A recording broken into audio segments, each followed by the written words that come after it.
jora baba.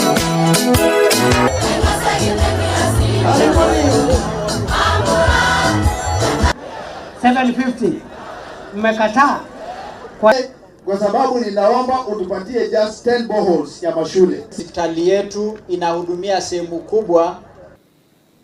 Kuna wengine hapo nyuma kazi yao ilikuwa kueneza ukabila kila mahali.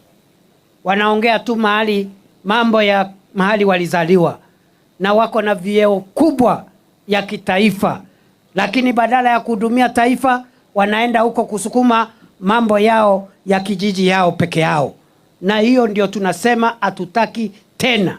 Hii Kenya inatutosha sisi zote. Rais amesema kama hauwezi kulipa chochote na umejisajili kwa SHA, kwa bima ya afya, na una uwezo wa kulipa hata shilingi 100, serikali ya Kenya itakulipia gharama ya SHA ili upate matibabu bila malipo.